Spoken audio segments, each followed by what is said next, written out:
Conseil constitutionnel, il est aujourd'hui en tant qu'institution judiciaire régulateur. Quand on parle de régulateur, moi ki nga xamanteni bu ñu démé ba affaire bi jaxaso rek ñu né nañ ko séti. Arbitraire. Ñi fa nek bañ nañ ba tuddé wuñ leen ay juges, bañ nañ ba tuddé wuñ leen ay avocats, ay sages lañ leen tuddé.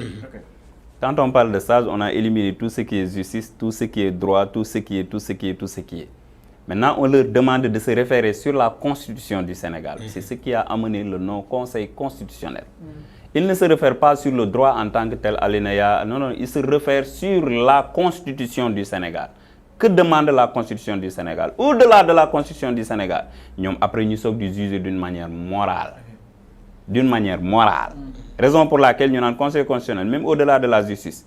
Am nañ droit génne benn décision boo xam ne ça va à l'encontre d'apaiser la situation politique du Sénégal moom laa doon wax sànq ne la dañu indi ñett légitimité, légalité et morale su fekkee morale boobu noonu moo poussé le Conseil constitutionnel à sortir cette décision là nangul naa leen ko je suis tout à fait d'accord mais man dama ne laa wax man waaw man dama ne su fekkee moom forcé na moom moralam permettre na ko moom mu dem campagne dañ ko war a bàyyi mu dem campagne parce que moom légalité bu boobaa moom légalité ci lay basé wu.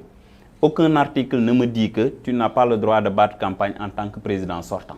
Parce que ce président sortant là, je le dis et je le répète encore, il est un président de parti, il est un président de la coalition.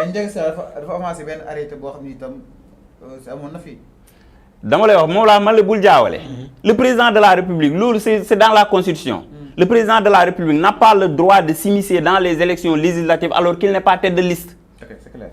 Amu ci droit. Lolu c'est dans la Constitution du Sénégal. On dit que le président de la République n'a pas le droit de faire partie de la liste bi nga xamanteni mom mo nek ci parti. Amul droit bokku ci ben liste ci élection législative. Amul droit bokku ben liste ci élection locale. Lolu constitution lolu mom constitution moko wax.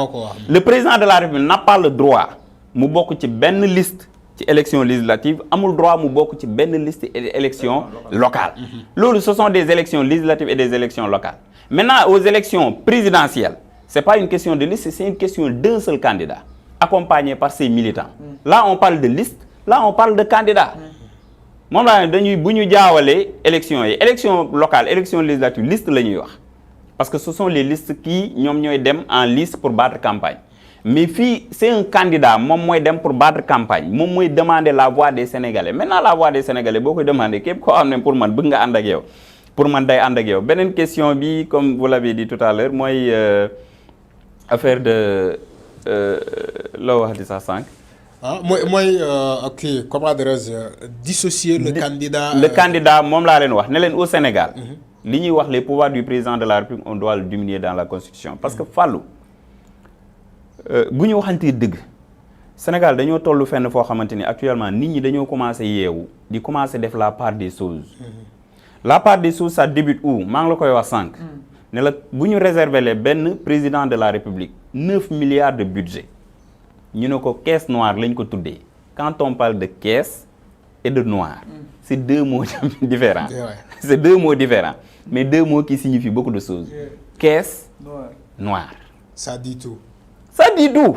Ce qui veut dire que ñom caisse bobu nonu amul nit au Sénégal muy conseil constitutionnel juge droit ce qui veut dire qu'il a le droit d'orienter ses fonds là de faire tout ce qu'il veut mom lu ko neex la ci def te amul rendre compte kenn caisse bi buñ ko ci dougalé mom bu ko neexé mu dem sur le coup buñ koy dougal mu dem yëkëti yépp génné ko ëmb ko ni di wër ak mom mbéd bi kenn du ko né lutax ngay def lolu moy caisse noire ñu tuddé ko fonds politique moom laa ma leen fonds politique yooyu politique Sénégal dañuy jaawale politique dañuy wax politique xam nga politique économique dafa am politique démographique dafa am politique normale am politique mooy campagne am li ñuy wax politique nii loolu ci ay élection rek lañ koy gis politique mais buñ ne le fonds yooyu ça doit être orienté dans la vie politique est-ce que ça doit être orienté directement dans la vie politique bi ñuy def campagne électorale génné joxe ay xaliss génné joxe ay fonds pour gars yi voter def corruption jënd ay t-shirt fii wuti ay sabar fële est-ce que loolu la réellement mais pour man si sama xalaat bu gàtt pour man fonds politique yooyu bi ñu koy teg c'était pour des imprévus parce que boo xoolee budget dafa am benn rubrique bi ñuy wax imprévu yooyu bu amee dañ naan tey dinañ réserver benn fonds boo xamante ni à chaque instant s'il y a imprévu dañuy dem urgence dañuy dem tibb ci fonds boobu noonu pour defar fatt imprévu yi mais Sénégal lay gis imprévu bu amee xam nga nu ñuy def dañuy rocci ci fonds wu beneen rubrique investissement wala bâtiment wala quelque chose comme ça ne loolu du priorité mën na xaar en attendant ñu régler urgence bi. ñu bàyyi caisse noire ba. où est la caisse noire dans tout ça moom laa wax ne leen on doit revoir les pouvoirs du président de la République dans ce pays. Mais aussi la caisse noire war nañ ko xoolaat. D'aucuns disent que il y a beaucoup de candidats aujourd'hui personne n'en parle de cette caisse là personne. mais caisse bi ñu ne dafay dundal parti politique yi. amuñ benn caisse laa wax bu koy parti politique yi bu ñuy wax. mais dundalu ko. non mais parti politique yi bu ñuy wax. parti politique ça a été constitué ça a été régi par la constitution du Sénégal. Oui. amul benn parti politique bu ñu ne la war ngaa jëlee xaalis si mouvement associatif maanaam tëgg ay sabar nit ñi paas dugg nga retiré nga jël xaalis bi utiliser ko ak politique. amul fenn wala nga ñëw def ay quête ne dama bëgg ngeen defal ma don ma dem politique amul fenn dañ ne parti politique. les membres du parti politique ñoom ñoo war a cotiser pour le parti. le parti ouais. cotisation pour le parti. maintenant ñooñu tamit fa ñu jëlee xaalis ba ñoom ñoo xam le fonctionnaire aujourd'hui bu fekkee day détourner xaalis di cotiser ci parti politique bi kooku noonu justice moom moo war a wax ak moom. mais est-ce que d'une part aussi dinañ imputer la responsabilité au parti si est-ce que l'État a fait aussi def na liggéeyam mooy maanaam li ñuy nekk des partis légalement reconnus te aussi dafa am barème bu mu ko wekk bu am parti am représentativité au niveau de l'Assemblée nationale war nañu bénéficier aussi de l'aide de l'État. Au-delà de ça. Oui. dama ne waxuma parti politique rek. mais toute organisation qui se trouve au niveau du Sénégal peut bénéficier des subventions de l'État. Voilà. Organisation rek laa wax. mais pourtant ça, le parti politique c'est une organisation. maintenant li ma la wax c'est simple mooy li ko indiwaat rek dañu ñëwaat sur li ma la doon wax mooy les pouvoirs du président de la République. le parti au pouvoir bi nga xamante ni moom la nekk. il préfère investir sur cette partie-là donner de la subvention ce parti-là que de donner de la subvention aux autres parce que il les considère comme des opposants. ñii samay opposants lañ. Si je leur donne des milliards, demain, qu'est-ce que ça va servir? Parce qu'on le parlait entre Karim Wade et Macky Sall. On est dit en 2014, lorsque le président a pris le pouvoir, dañoo dawal 2 ans. Wade ne dafay ñibbisi. am nu mu demee. bi mu waxee dafay ñibbisi benn population bi topp ko. Wade namoon nañ la ainsi de suite. gars yi dañoo daw dem palais. ne ko le président de la République est-ce que xam nga yaa ngi def erreur ñu ne ko lu tax mu ne lu tax maa ngi def erreur ñu ne ko.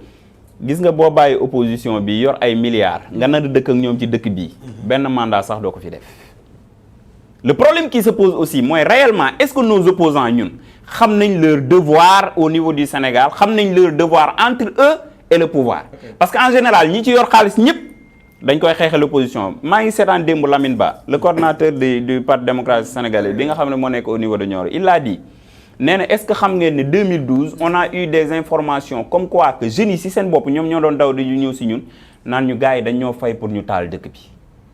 en 2012 en 2012 démb mu ngi koy wax daf koy répéter tout le temps bu nekkee télé mu ne est-ce que xam ngeen ne 2012. 2011 bi ñuy waaj a dem élection mooy les émeutes de 2011 entre le 23 juin et au mois de décembre. mu ne jeunes yi dañ doon daw ba ci guddi gi di dem di taal ba ci guddi gi. ñu daw ñëw ne dañoo bëgg a gis Ablaye Wade ci guddi gi Ablaye Wade recevoir la ñu ne ko carrément dañ ñu fay pour ñu taal dëkk bi soo ñu fayee lu ëpp lu ñu fay ñu bàyyi. kon donc je me pose la question est-ce que pouvoir tey bu jëlee xaalis jox ko opposition di ko utiliser contre lui parce que quand on finance un parti au pouvoir c'est pas pour brûler le pays. mais ça aussi c'est aussi mais attends ça moom laa wax quand on finance un parti politique c'est pas pour brûler le pays mais c'est pour dérouler les actions de son parti politique et pour dérouler les actions de son parti politique d'abord en premier lieu dañuy wax tout parti politique a droit à avoir un siège siège boobu noonu la majeure partie au Sénégal peut-être Benno Bokk Yaakaar ñoom ñoo jënd siège Ablaye Wade jënd na siège Abdou Diouf jënd na siège mais tant d'autres partis kan nga fi gis mu am siège lu mu jëndee siège parce que c'est un peu cher normal parce que léegi raison de plus moo tax ma lay wax ne les pouvoirs du parti c'est pas une question de banditisme damay wax les pouvoirs du président de la République aujourd'hui si on donne autant de pouvoir au président de la République mu am caisse noire c'est pas une question de banditisme mais man soo tey jii su fekkoon da ngay fayeeku di ma jox man may fayeeku di dund dama lay jox exemple bu simple ngay liggéey yow di fayeeku di ma jox man may fayeeku di dund te li may fayeeku man mën na ma dundal te li nga may jox noo xawalaat ne noonu laa koy def dama koy denc su ma soxlaa kër damay dem jëndi kër googu tabaxee ko mais caisse noire ça sert à quoi fonds politique là le président de la République il a plein pouvoir génne ci caisse noire am boobu dem jëndi siège comme tey keneen ak keneen bu fi nekkoon parce que boo xoolee ñi ko def ce sont ceux qui sont dans le parti au pouvoir. waaye loolu laa wax. keneen ku ñëwee parti au pouvoir il va faire la même chose parce qu'il aura des fonds qui va lui permettre de le faire. C'est pas une question de banditisme, c'est une question de logique. Maintenant, est-ce que ça aussi c'est une excuse? Est-ce que waruñu aussi respecter le statut du chef de l'opposition? Loolu, comme on l'a réglé, c'est la constitution même qui l'a demandé depuis la loi organique bi ñu voté woon en 2016.